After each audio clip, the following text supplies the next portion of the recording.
coast to coast, USA FM.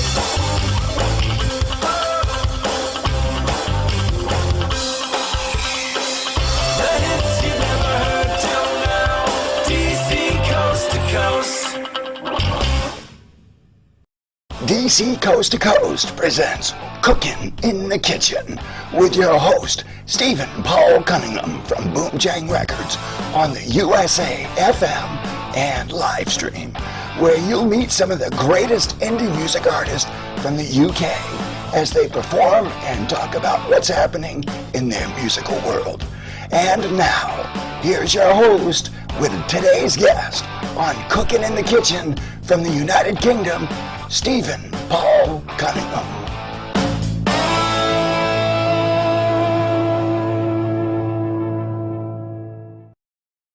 Hello and welcome again back to Cookin' in the Kitchen with DC Coast to Coast and Boomchang Records. I'm Stephen Paul Cunningham, and today I have a very, very special guest which I'm really excited about, so much that I even hoovered up today for him coming. We've got Trevor Sewell, blues extraordinaire. Well renowned in this local area of the Northeast, been doing music for a lot of years, and we're going to have a little chat with him now. Good morning. Good morning, Steve. How are you feeling? I'm feeling a bit more awake now. You're woken up a little bit? A little bit, yeah. I know these blues guys, you know what they're like, these blues guys, they're up all night. Yeah, that's right, yeah. But I done got up this morning. Did you? Yeah. That's fantastic. Well, can you just talk to us a little bit about your background? Because I know you from many years ago. Yeah. Obviously, studios, when we've mingled together throughout different studios in the Northeast, we've connected, not worked together, certainly connected over the years. And I'm just outstanding where you've gone now through what you did in them days. Just talk us through what you've done. Yeah, well, I mean, because I've been around for quite a long time, I've been through like a lot of the different sort of scenes. And I think I first met you when I was in the erogenous zones. Right. Which was been like about the 80s or something, or the end of the 70s. Yeah. And then I went off and I joined a band called the Revillos. I was with them for a few years. Fantastic. And I got a new name then. I was Max Atom. Max Atom? Max Atom, yeah. How did you get that name? Because when they actually phoned up, they said, oh, you've got the job. I said, oh, great. They said, we've got your flat. I said, oh, great. They said, your name's Max Atom. I said, oh, all right then. So it was definitely 2 out of 3, but it's like... That's a good name, actually. Well, it's sort of all right, except when you're in hotels, and they used to check us in under the name of Max Atom. Did they? Yeah, so I used to have to go if I wanted to be key. Have you got a key for... what's your name? It might be under Rivillos. Yeah, but what's your name? Max. Yeah, but what's your second name? Atom. Hey, this bloke's called Max Atom. So it got really odd like that. But having said that, eventually I sussed out. I could say, "Can I have a key for Mr. Adams?" And they'd say, "You'd never guess what they've put down here." I'd say, "What? They've got you down as Atom." All right. But so you got it right for you anyway. I did, yeah. So it's right. That's pretty good. I mean. So that's a bit different style to what you're doing now. Totally different, yeah. I mean, I actually did a gig with some of the Revillos a little while back in London, and I did one with for the Polyfest for polystyrene about 2.5 months ago, or something like that, down the Half Moon at Putney, and with Nicky from the Revillos. He's got the drummer. He's got a band called the Roadholders now, who are really, really good, you know. So I still have an affinity with that whole scene. That scene, yeah. Well, that's all sort of come back around again, hasn't it? It has, yeah. Do you think Green Day have regenerated that sort of scene or what? Do you know that? Who do you who's brought it back? I mean, I know there's a few other bands of that scene have come back out and they're touring again, you know. Yeah, I mean, there's some bands that have been around, I think, all the time, like Stiff Little Fingers and people like that, you know. But we'll give a big shout out to Jake from Stiff Little Fingers. Ah, right. He's a Newcastle United fan as well, you know. Is he? Oh, well, that's all right, isn't it? Great. Well, I'm a Stiff Little Fingers fan as well, actually. They're not bad, are they? They're all right, but particularly now I know that Jake's actually a Newcastle fan. That makes it even better. It certainly does, like, you know. But there's a lot of those bands sort of touring now, I think, which is I think it's really good, because I remember when that whole scene started. And I was really undecided about it because I was part of the scene before it, you know.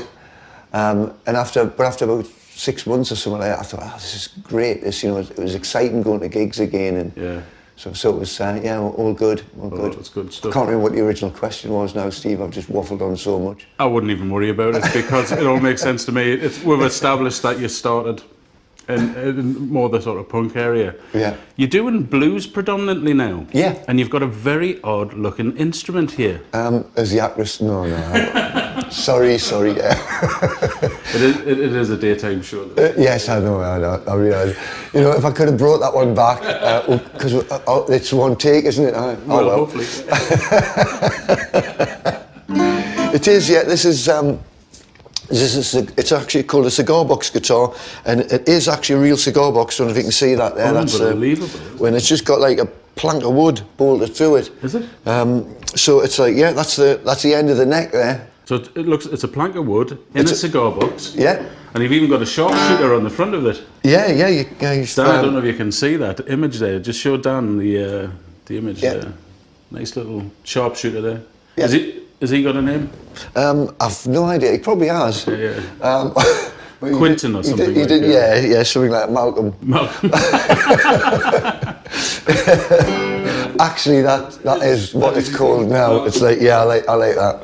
We'll go with Malcolm, I think. Yeah. This was made. I actually wanted to get a hold of one of these, and you can buy kits for them. You can make them really cheap. All right. But I decided that I wanted it to be a musical instrument as well, because if I'd got one of those kits and made it, it would have been a chest of drawers by the time it was finished, So I got recommended to a bloke called Chicken Bone John, right? Who comes from, obviously, with a Sunderland.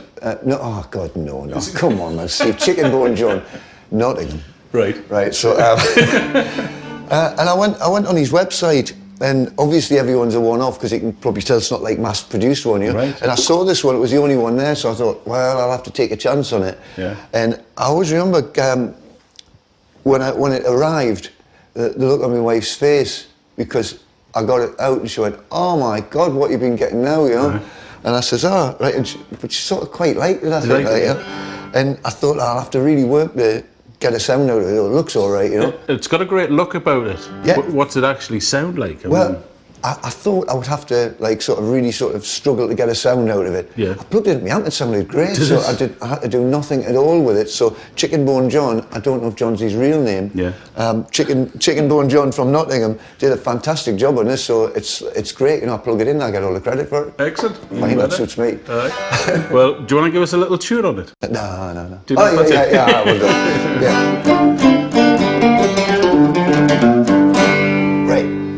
What's this song about? This one is about a train. It's actually an anti-drug song. Right. Funnily enough, Really?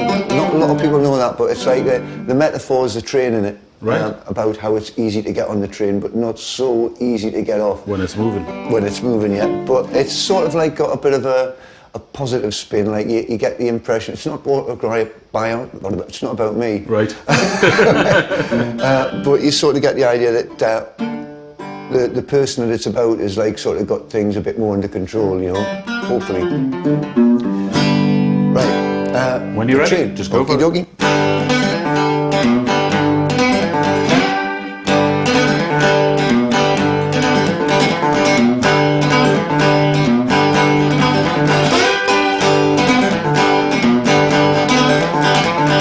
This is my train.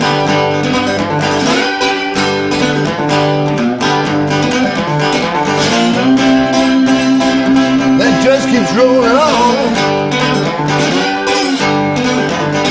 and nothing gets in its way, nothing and no one. Gaze into my eyes, see what you've done. You've taken all my self-respect, which more than anyone could ever need anybody else. That's how I wanted you. You pulled me in, you spat me out, made me dependent on you. Well, I'm addicted to your railroad, but my station's undefined. I've been a fool to myself since the day that I made line. I bought a one-way ticket, now I don't wanna go. Oh no, help me in my hour of need. Please don't let that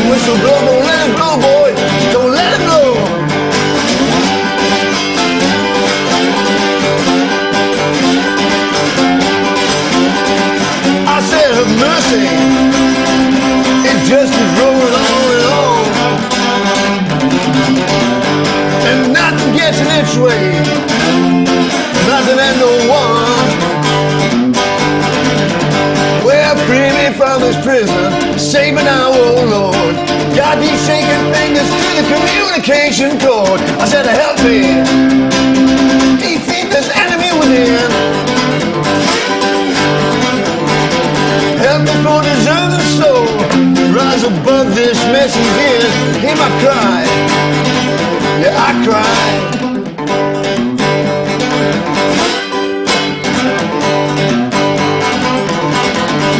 Come on, train. Just lost control for a little while, that's all. Come on, train. Come on, come on.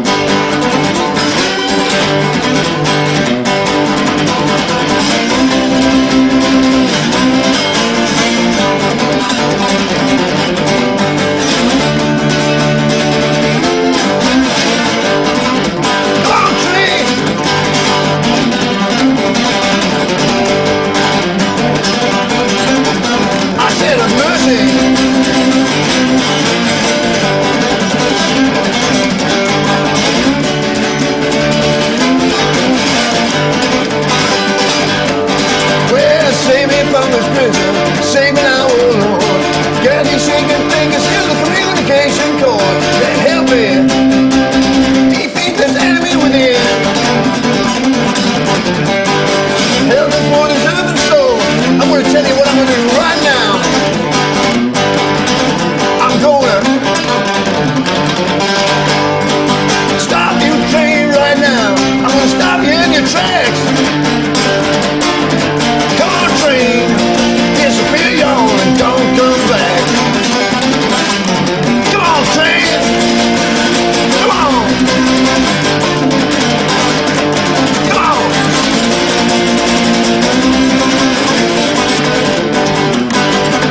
I said have mercy.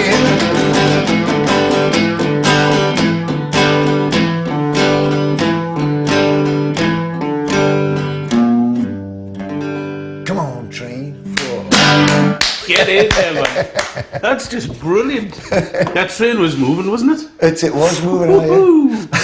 Whoa, that's exciting stuff, and from a cigar box. It's a great little thing. Like, I would definitely recommend Chicken Bone John. Definitely. Well, that's brilliant. So, you've got what, one song, The Train, you do that? Do you use it on an album much? Have you got an album out recently? Or? Yeah, that's off the Independence album, and The Train actually has won. It's won quite a few awards for us. Has it? In America, and it was shortlisted in the British Blues Awards as well. Oof. It's been a good one to us, like, you know. Yeah, very much. Well, that connection between you and that, and it's obviously getting you a little bit of recognition, which is brilliant. Yeah, it's. How do you get into doing that? I mean, you've connected with the States, you're saying? Yeah. Yeah. I mean, you're from the UK, right? Yeah. And you've travelled, I guess, all over the world as a musician, or you've travelled? Bits of it. Bits of it, yeah. Blues predominantly is from the States, right? Yeah. And it's generally around people's sadness, I guess. Blues. Yeah, is it is sort of about that, but it's also a bit of a celebration as well. I think, right. You know, it's like that's sort of the way I sort of I like look at a lot of the things as well. You know, right. Out of people's misfortunes generally come the songs, or yeah, and it was the spirit that sort of that got people through times like that. You know. Yeah. And you connected with that. How did you get into that? Because obviously the punk scene to end up doing blues now and actually winning awards for doing blues from the UK. Yeah, and it's a predominantly American thing. How's that happen? Well, it's when I very first started, the album that got me started playing guitar was John Mayall with Eric Clapton and the Blues Breakers album, the one where he's reading the Beano on the front. Right.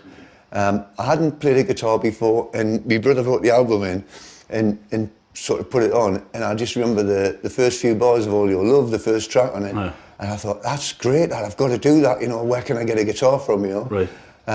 So I started off playing sort of blues. I mean, my three favourite albums of all time, I think, are certainly the ones that shaped my guitar playing were Blues Breakers, Are You Experienced by Jimi Hendrix, and the Burglar album by Freddie King. Right.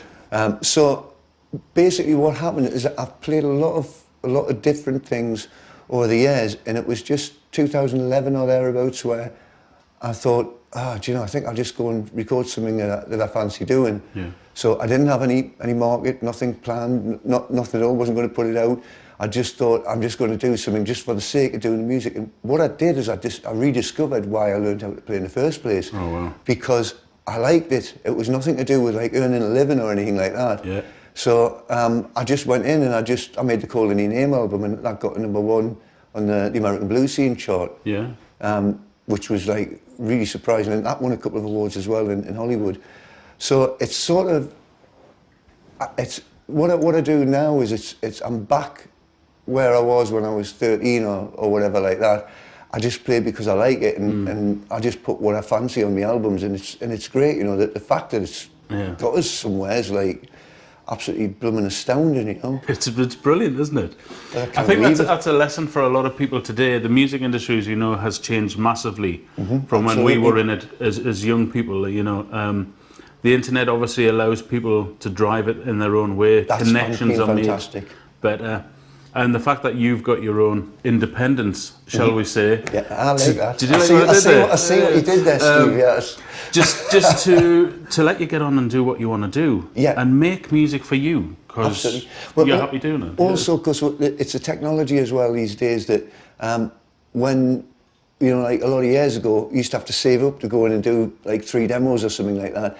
Now, because I record my albums in the house anyway, right? Apart from one of the albums, but we've got the technology where we can go and record, and we can take a little bit of time over it, and it doesn't cost us an arm and a leg. You know, maybe it's just to set up when you first do, but you do that. You know, I've taken 25 years or something to set up a studio. Collect bits here, there, and there. Yeah. It's like, you know, and we're just really lucky that the internet's enabled us to do that as well. Yeah.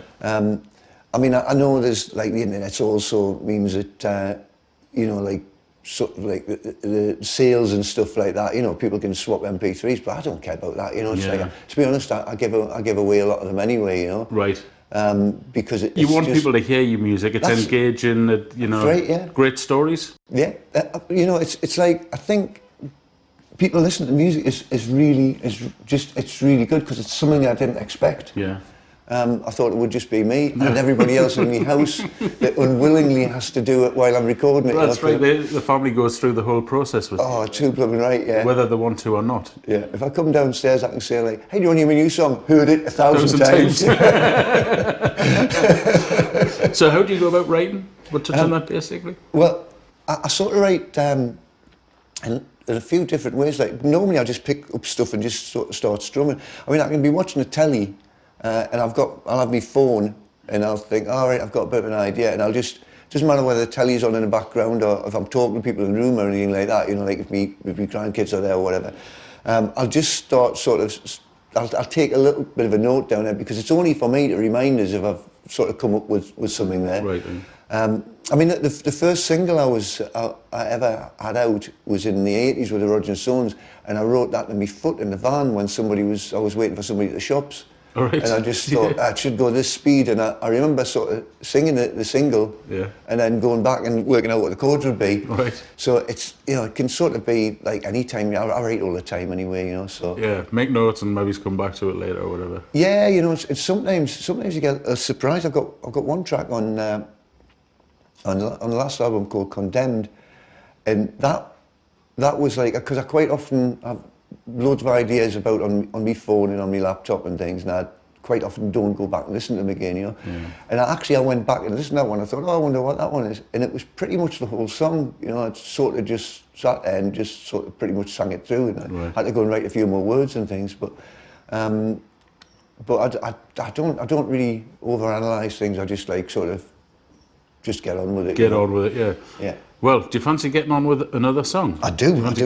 Another one, yeah? Right, what I'll do is I'll just, I'll remove this one from... Put it wherever you want. Oh, actually, I know what I can do. I can put it on there. Will it fit? Sorry. You're so tempted, aren't you? I know, it's like, but at least I stopped myself there, sort of, like, anyway. So what we got here then? Right, this is a song of my Unplugged album. I did an album at Capitol Records in Hollywood. Right, we're going to put that there for you. 1 second. Champion. Just do it yourself. Do it yourself. So anyway, you mentioned the word Hollywood there. What did you say? Oh yeah. When last time I was out in Hollywood, which was April, I was out there for an awards thing, which is a train one actually, which was really good. But also to do some recording at Capitol Records. Right. That must have been fantastic. Because there's so it's much great. history, isn't it? I mean, America just carries history with the sort of music we love, isn't it? Yeah, do you know, it was great because I mean, like, everybody's been in there, like, you know, and they were so nice to us. They were great, like, you know, and it was it's very iconic, you know. It's but also they've got great engineers, you know. It's like, so what I was actually doing now, I was doing some vocals for my next electric album, and when they set the acoustic up, I just had my headphones on, and I thought, because like I say, they've got great engineers, I thought, God, that sounds good, you know, for me. So I just said that while I'm sitting here, can I do an acoustic album? And he just like laughed, you know. He says, yeah, go on then. So I says, all right then. So I says, tell us when I've got 10. And I just sat there, and it was. I had no idea what I was going to do. That's amazing. So you actually just went in there to do... Just did it live, yeah. And it was, and oddly enough, there's one track on it that I wasn't going to use, because there was a couple of tracks on it that I sort of didn't really know very well, but I recorded them anyway. Yeah. And there's one I thought, I don't know if I'll use that one or not. And I came back and I played it to a few people, because originally I wasn't going to put the album out in the first place. Right. And everybody seemed to say, oh yeah, you should put this out.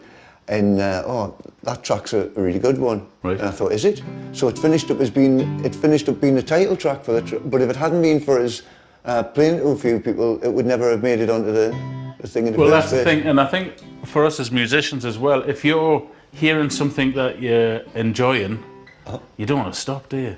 That's right. You want to keep on going. Yeah. Anyway. Let's not talk anymore. Let's hear one of these lovely songs. I told you once you get talking, it's your fault. It's me. I talk too much as well. Okay, 4 hours later, and the leaves fell off the trees, and the snow came. Okay, right. Okay, this is the title track of the Face to Face album, which is not surprisingly called Face to Face. Right. Yeah.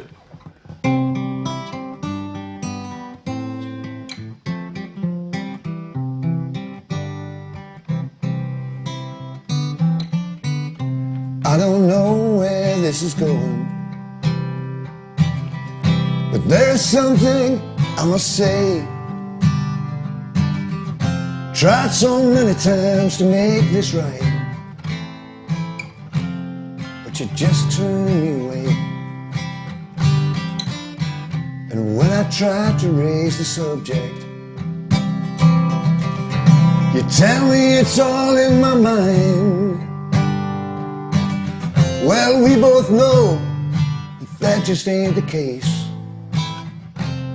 Let's do this face to face.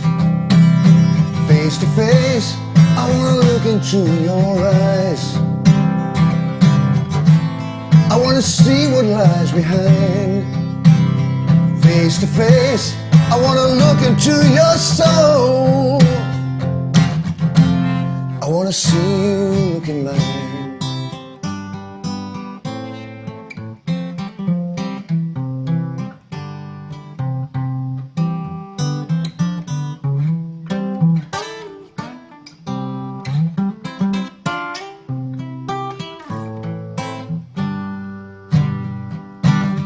Yeah, we both know that just ain't the case. Let's do this face to face. Face to face, I wanna know just where I stand. Do I still figure in your plans? Face to face, I wanna look into your eyes. I wanna see you look in mine.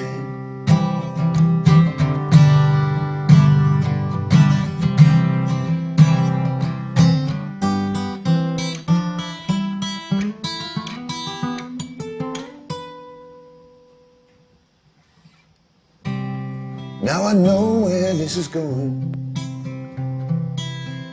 and though it's not the road I choose, I'm in no place to make conditions known. Guess I'll leave it up to you.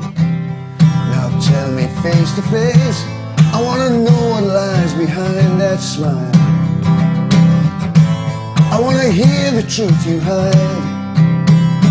Face to face, I wanna look into your eyes. I wanna see you look in mine. I wanna see you look in mine.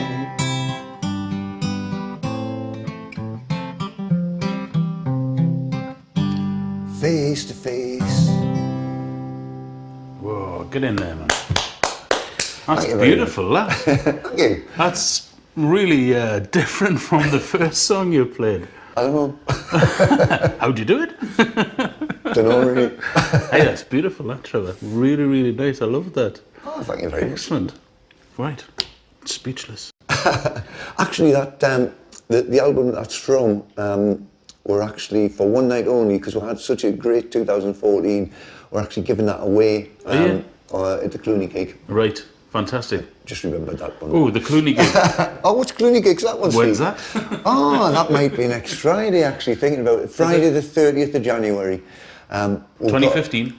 It's what? 2015. 2015. Yeah. It's as well to be to cross the I's and no, that's all of that stuff, isn't it? Yeah, something like that. There's another two great bands on as well. We've got Rebecca Downs on. Right. Rebecca Downs is great, and she's getting loads and loads of airplay and just well justifiably so. She's from Birmingham. Right. She's coming up, and there's Jake Fletcher, who's a singer-songwriter from up here, right. who's a young lad who's doing great. So it'll be a really good night, and we're making a live album out of it as well. So it's all getting recorded. It's all go, isn't it? It's all go. So you get a free digipack, face-to-face Hollywood CD with the entrance fee, which is £8. Yeah, but you've got 3 acts on, so yeah, it's a good night, free CD. I think so. Makes it worthwhile, and it's good for people to get back to live music as well, isn't it? So it's great. And I love playing at Clooney. And we've done it twice now, and it's been great, you know. And it works quite well for you. It's a lovely gig. I think you were there last time. I did come last time, yeah. And I think that was our reconnection point, wasn't it? Well, actually, when we reconnected on that blooming flight, didn't we? We did, yeah. Come back from the States, actually. And it was like, oh, what are you doing here? And it's like, I've been to Hollywood, and it's like, really? Are you in the movies? All the time, all the time. That's right. Yeah. No, it's funny where we meet, isn't it? I know. As people like anyway. But that's excellent. So you got the Clooney gig. That's all coming up. Rest of stuff for this year. What else is going to happen this year for you? Well, there's a load of stuff. I've just got to think what it is. First of all, there's a few things come up as a result of some things that I was doing with the Grammys in America. So I'm playing on a couple of albums and stuff. I'm collaborating with a few people there. That must have opened up a lot of doors for you to work with other musicians. It's opened up an enormous amount. To be honest, it's like this year so far. I've been working every single day, and pretty much most nights just on stuff for America, and that's not including my album because I've had to. That's outstanding. That's absolutely brilliant for you. It's just been great. I couldn't believe it. You know, it's like so I got the first round, but I didn't make it to the final nominees thing. Yeah. But I met so many people. But who were you up against? Well, I'll tell you some of the others that didn't get through. Robert Cray didn't. Right. Robert Cray. Yeah. And he's famous for pretty much everything. Yeah. In the blues scene. Yeah. Of course. Yeah. Joe Bonamassa. Right. He's very popular across the scene, isn't he? He is. Yeah. Johnny Winter got through, and right. I hope Johnny Winter wins it actually. Right. Who else was there? There was loads of John Mayall. So there was like a lot of people. I couldn't believe it when I saw the list because it's like that was like the sort of longer list. But when I saw it, I thought, wow, that's. I was just really chuffed to have got that far with it, you know. When I was reading through some of your blog stuff that you do, and which you should tell people actually at some stage how to connect with you. Oh right, TrevorSewell.com. That's the one. What does it tell them again? They have a go. TrevorSewell.com is the website, and I've got a couple of Facebooks. I've got Trevor Sewell Music on Facebook, but actually a lot of people, in fact more people, seem to have defaulted to my personal one, which is I'm fine with that, you know. Which is trev.sewell, but You've got my mugshot on there. Do you anyway, Twitter? You can tell it's me. I do tweet. Do you? Yeah, but I tweet by default, really. To be honest, Right. it's if my Facebook tweets for us, because I still don't quite understand the Twitter thing yet. Yeah. Like, but- You'll grasp it, and it sort of it grows, doesn't it? You start off with a little bit and go, oh, how does this work? And then- it does, you know. It has sort of grown, and it's quite nice when, like, because I do get retweets now as well. Yeah, that's good. Which is great. So I'm not a really active No. tweeter. It's a balance thing, which we've always said. It's either too much, too little, or you just got to get it right. You know? Yeah. It's all about getting the herbs and spices right, isn't it? Absolutely, yeah. One thing I'd like to ask you about is something as I was reading on one of your blogs, which I was come to, was that somebody'd heard you on the radio in the States, one of your songs, and tracked you down and decided they wanted to do a version of one of your songs. What was that like to actually get that recognition, and who was it? That was great. It's actually been it's been a couple of the first one was from the East Coast, Wildcat O'Halloran. It's on his album. He tracked down "Hate Me for a Reason," Right. which was really good.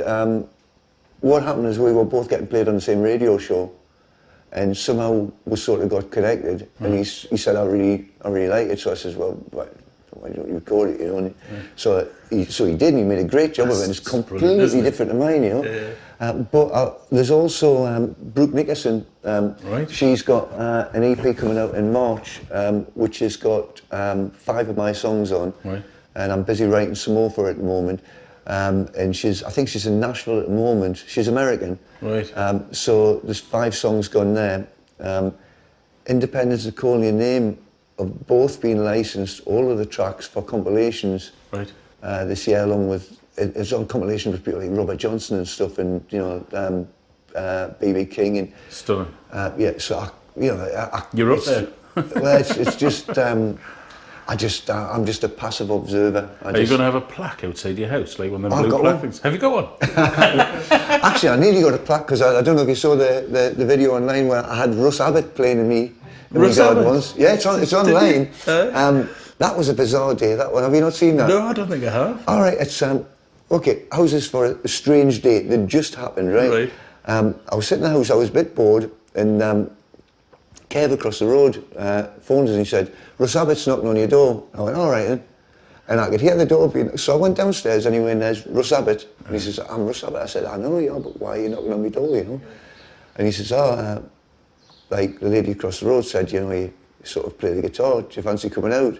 Aye. And I thought, this is really bizarre. And it got more bizarre as the day went on, because we had the whole cast of the producers, Right. all in fancy dress in our street and in our garden. Joe, God, what's his name? Pasquale? Really? Yeah, Russ Abbott and a Broadway actor called Corey English. Right. And a gig burst out in our front garden, No which way. is there's videos of it and stuff on there. Oh, you have to check that out. It's just really strange, you know. Uh-huh. But it was a fantastic day, like, you know. But when I told people about it on the Monday, I had to go and get some video evidence because I thought they think I've just flipped here. Nobody but, believed But you. fortunately, it's It on was there. there, is So it? that was I nearly put a plaque up for that one. Did you? That's pretty Russ good. Abbott sang here, you know. Excellent. Well, anyway, let's have Trevor sing here.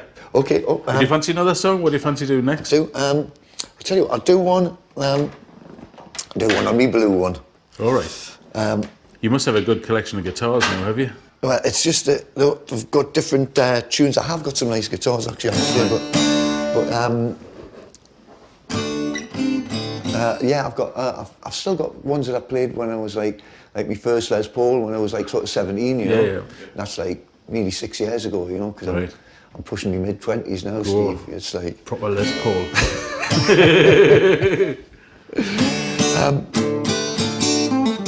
You must have to save up a little bit for that, did you? A few extra paper rounds? Well, you know, what it was is I was dead lucky because my dad and my mum as well, but my dad was really, really supportive of us. Right. Because when I was at school, I was like, I was sort of okay at school until I discovered my guitar, and then I sort of lost interest in it, you know.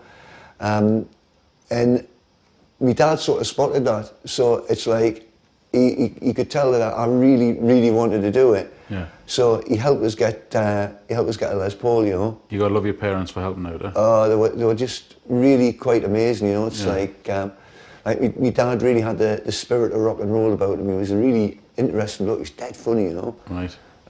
So that's how come, and I've still got that same Les Paul, and like my dad's not here now, but Les Paul still is, and it still reminds us of my dad. You know. All right. I'll tell you what, Dan. I'm going to say goodbye to everybody at home. DC Coast to Coast, Boomchang Records. I'm Stephen Paul Cunningham, cooking in the kitchen. Trevor Sewell, he's going to play us out tonight. Last song, what's it going to be? This is the one that'll probably be on my next album. Yeah. I've sort of done. This is one of the ones I was doing the vocals for across in Hollywood. Yeah. This one's called Small Change. Brilliant. Looking forward to it.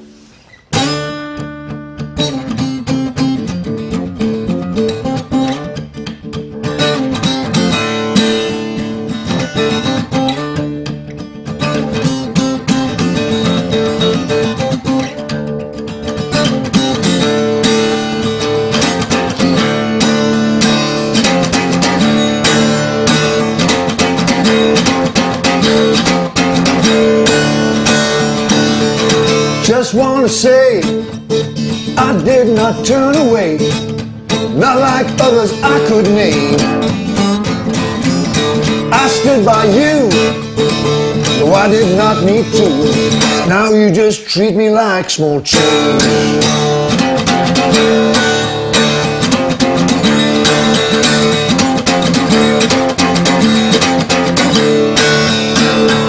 How come you think you're so much better than me? How come? How come you think you're so far out of my league? How come? How come?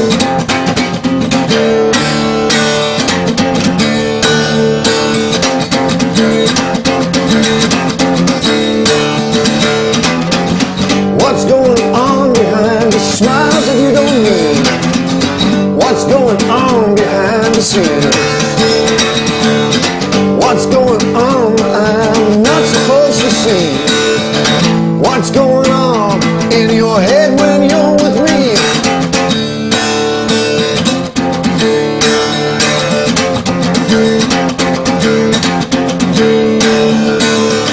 How come you think you're so much better than me?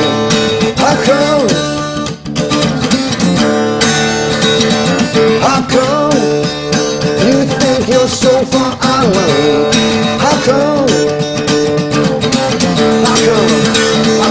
come? How come?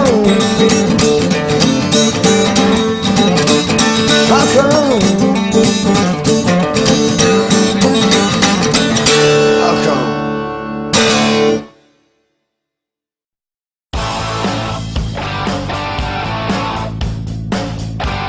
This has been Cooking in the Kitchen with your host, Stephen Paul Cunningham from Boomchang Records on the USA FM and live stream. Join us again next time as Stephen introduces you to some of the greatest indie music artists in the United Kingdom. Cooking in the Kitchen is a presentation of DC Coast to Coast on the USA FM and live stream.